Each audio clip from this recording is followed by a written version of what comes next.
Ni Tomka. Cool. Berat. Hello guys, Assalamualaikum. Jumpa lagi dengan saya Rizal. Okey. Hari ini saya nak share resepi Tomka. Resepi Tomka guys. Ini bukan tom yum, tapi nak seakan-akan macam tom yum lah, tapi rasa dia tak sama, lain, beza. Okey. Tengok sini, bahan-bahan untuk nak buat Tomka. Kita buat Tomka ayam. Ada ayam.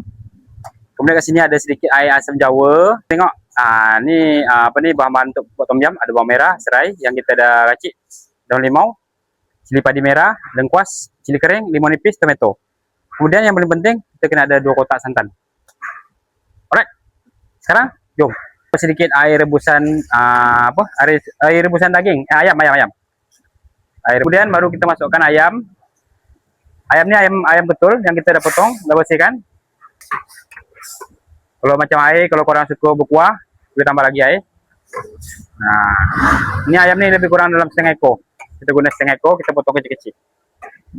Apabila ayam dia dah separuh masak, baru kita masukkan santan.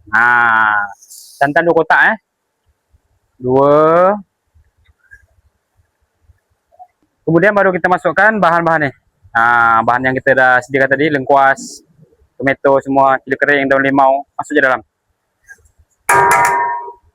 Padi, 4 biji cili padi dalam. Tu dia guys. Okey, sekarang kita nak taruh perasa dia. Perasa kita taruh sedikit gula. Kemudian sedikit ajinomoto.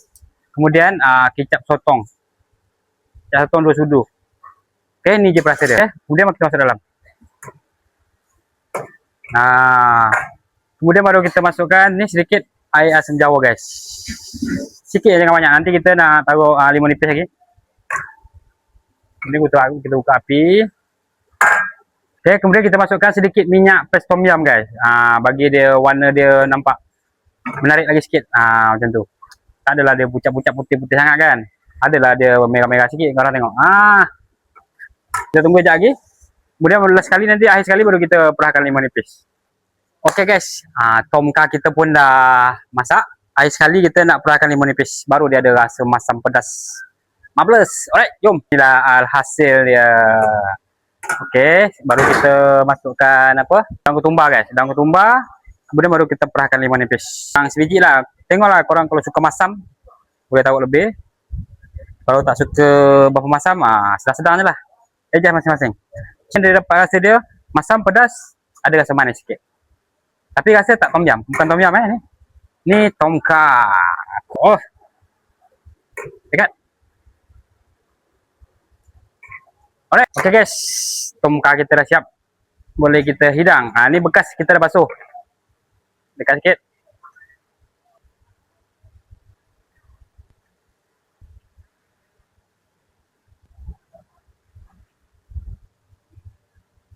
Korang tengok ni. Berasak abu ni marvelous.